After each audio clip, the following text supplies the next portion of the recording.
Dalawa ha? Lalaki naman daw siya, lalaki.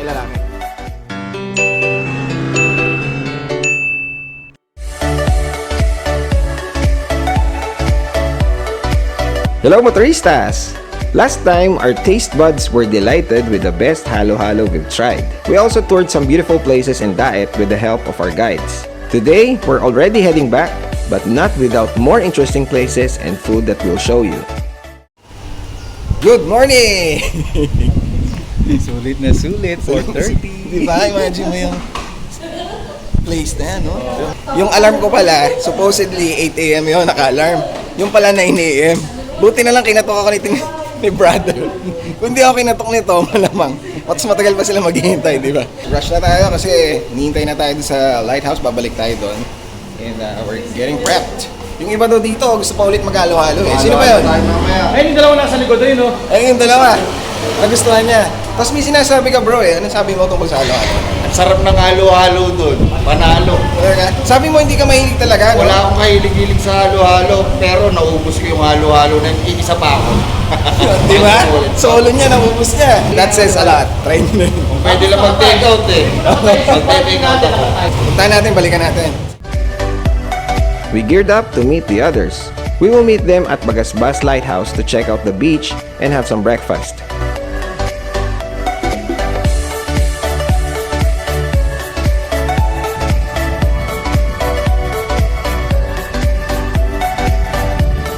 While on our way, we saw this group of riders which looked familiar from afar.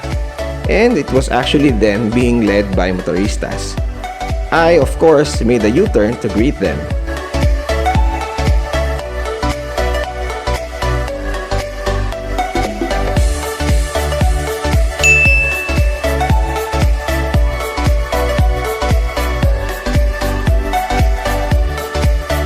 They were on their way to the public market to buy pasalubongs. But because they mentioned that there were still motoristas waiting at the hotel, I proceeded while the others went to the other direction.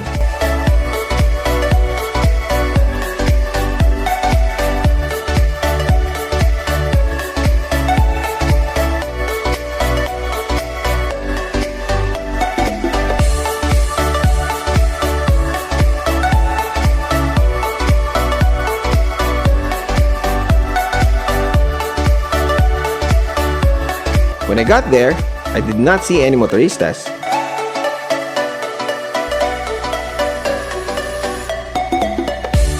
I went straight to have breakfast while waiting for Fred from Naga City, who will join us for a twisty ride. Good morning again. Now we're back at Bagasbas Lighthouse. Yung mga kasama ko, as you have seen earlier, pumunta sila ng palengke, ng market, kasi naghahanap sila ng pasulubong. I'm going to have my breakfast para pagbalik nila, larga na kami. Kasi Sir Fred, if you remember him, sasama sa amin. So dito namin siya limit. It's ganun pa rin. It's the same old place, pero surprisingly meron na silang buffet ngayon.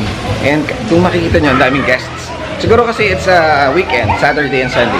Kaya ang dami. While waiting for breakfast, I had a short walk at the beach. And you remember this entrance, di ba? Ito yung entrance namin, or exit, nung the last time we went here. I'm not sure if ideal pang mag-drone shot dito kasi sobrang lakas ng hangin. Ito mga waves na to, this is ideal for surfing. I think so. Hindi naman ako expert dyan, pero tingin ko kasi lakas oh.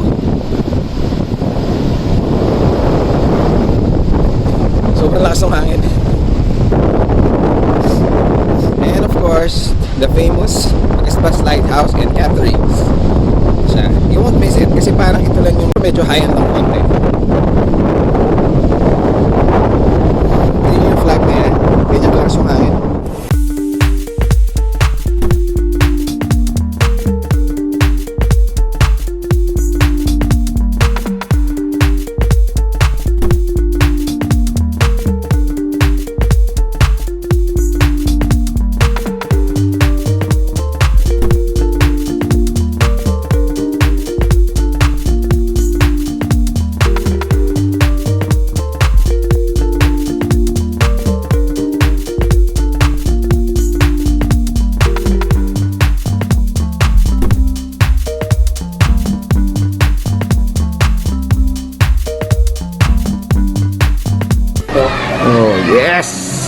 here it is, my breakfast. Buti na lang, dumating agad. After siguro mga inabot lang ng mga 5 to 10 minutes. And si Sir Fred dumating na! Woo! Remember him? Quick ride. Quick ride.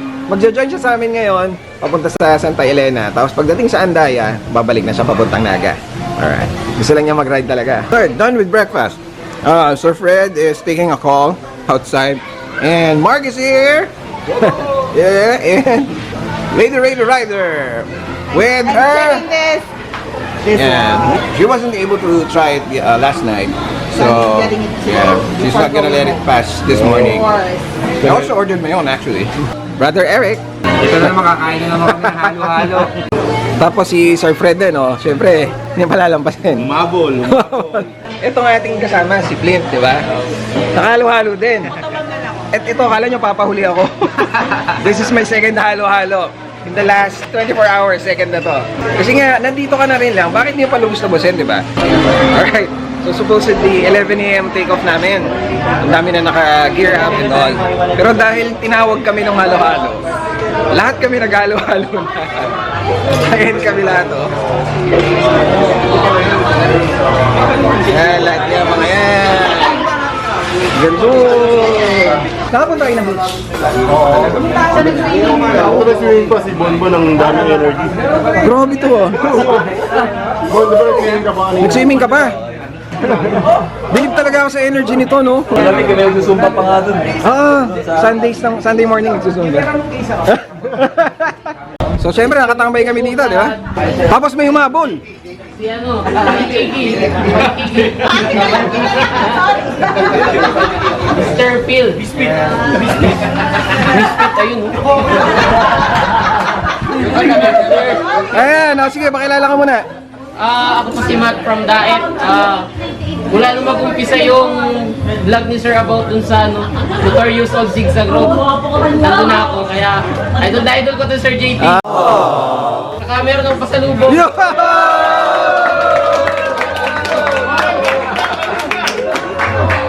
Pinilit ko 5 hours kasi na to Daet. Yeah! Kasi lang si Sir bago umalis. Thank you. Salamat, salamat. Yan. Ito talaga yung kinukuhanan ko eh. Thank you. Oh sir, kumusta naman ang biyahe natin? Ito, napakasaya ng ride namin ngayon. Yes! Di ba, ang saya? Pero tapos na naman ang namin revisit. Kaya ito, hiwa-hiwalay na naman kami. Pero guys, huwag kayong mag-alala kasi Western Visayas Tour na!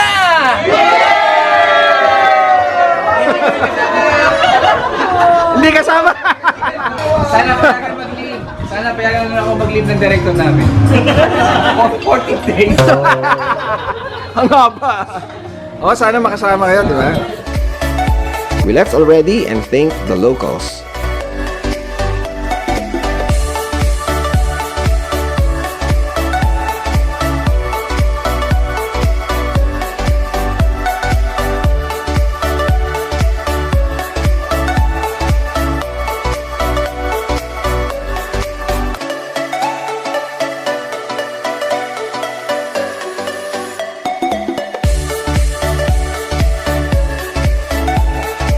I changed my helmet cam back to the old one while I still figure out how to make it work with the Hero 7 Black.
the long twisties again. Maybe I'll do a separate ride therapy for a portion of this.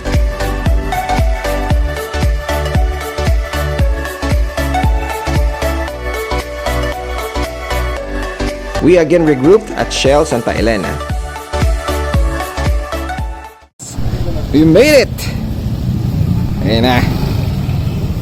Dito pa rin. Dito ang favorite resting spot pagkatapos ng twisties. Kasi nga may convenience store pa, di ba? Tapos, if you need to gas up, ito na.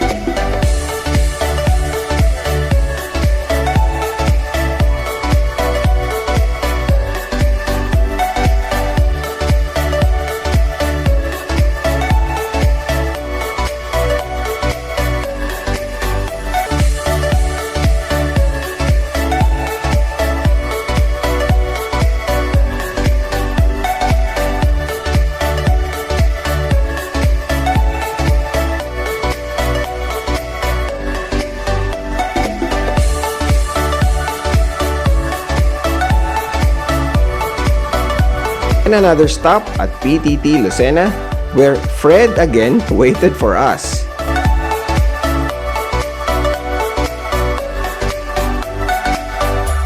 So, kita nyo naman, we just got here. Kita nyo kung sino na naghihintay. Ha? Kumusta? Hello, motoristas. Frederick Moller from Pagbilao. Naghintay ulit. Wah! Ang daming plastic! Grabe! Saan ba ang ano? Saan ba donation drive? Kailangan namin 'yan.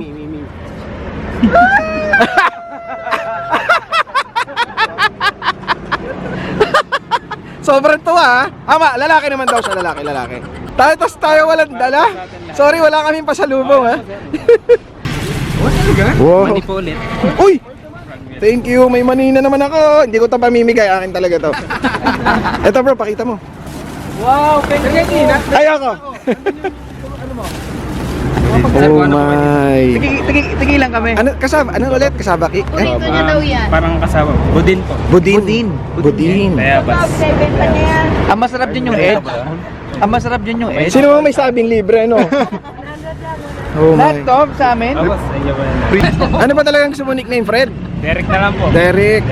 Sa susunod na lang, yung mga Quickie Rides sama na. Yun. Talagang di lang po available pa. Okay. Salamat bro ha. Thank you. And then, do you remember the Cafe Jungle? Dito kami nagbe-breakfast usually. First time ko actually kakain dito na hindi breakfast. Let's join the group. As usual, Mrs. Field, busy sa business. And for a change, dito kami. Hello. Ayan, hi naman.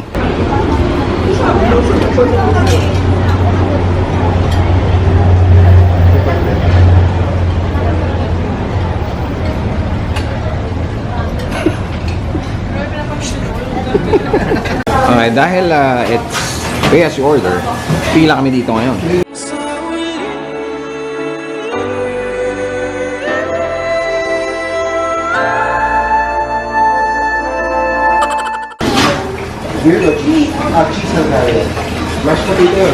Meron silang jungle burger and meron ding ultimate jungle burger. Sa nakikita ko, mukhang ang difference lang, itlog. So, nilagyan ng itlog, ultimate na. May size pa? Ano to? Putanesca? Yes. And this one? 75. 75, this is, ano to? Blueberry cheesecake. Nagkikwentuhan kami dito nila Madam Kat at saka Sir Ewe. So, pinag-usapan namin yung mga adventures nila. Tapos bigla ako na-realize, ganun nga, no? Parang nakakainggit pala. Parang ang sarap pala. Lalo na ngayon, na ilan yung couples na kasama ko, di ba? So, every time na makikita ko sila na ang sweet, tapos parang nag-i-enjoy, napapailing na lang ako eh. Mangyayari kaya sa akin yun? Akin ba to? Mangyayari kaya sa akin yun? At kung mangyayari, kailan kaya yun? Nag-on-set siya kay CIC. Sino kaya yung matatamaan? Sino kaya? Whoa! Buffalo wings. This is 185 pesos. Not bad. All for Maggi Pizza. Complete order na ba? Oo, complete na. Complete na. Ito na ang ultimate. Daming fries ha? Ilan yan? 5? Ultimate ah. Grabe, ultimate ang bilang. De, joke lang. Ultimate burger for the ultimate warrior. Hindi, rider pala. Sige, thank you.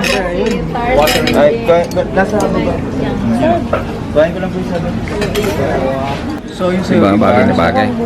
Ha? iba yun sa'yo. Bakit? Ano yung sa'yo? Sa'yo may kasama ng ketchup. Yung sa akin dinala walang ketchup. So, Laking tampo no? Ba't walang ketchup yun sa akin? Okay, sorry guys. Medyo messy na. Pero, magalan. Ang hugas naman ng kamay. Ito yung laman niya. So, onion rings, bacon, melted cheese, patty. Oh, cheers! Sabi ko kasi, ganito kainin ng burger, hindi yan kinukutsara. grabe si Chio. That's how you eat the burger. Toasted kasi siya. Kung sabi niya matigas daw, parang plato daw. Pero ganun talaga siya kasi nga toasted siya. Chio yung plato, subukan mo naman. Tingnan mo kung pareho nga. After the meal, we took off and bid farewell at 7-Eleven Los Baños.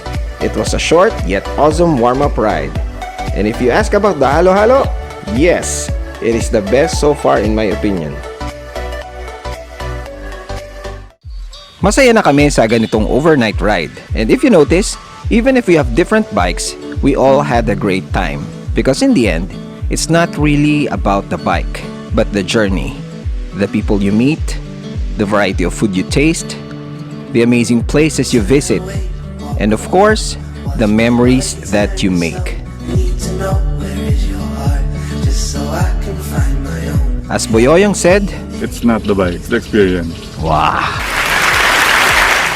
you are one of the few people who really believed in me and encouraged me to do more.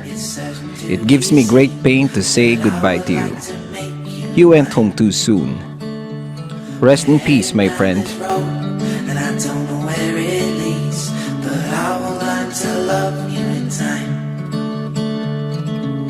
And we'll wait for the sun when you've got flowers in your hands. You pick the petals one by one, just to find out where you stand. You've been running from the smoke, you've been caught up by the flame, falling headfirst through the dark when everything just seems to change.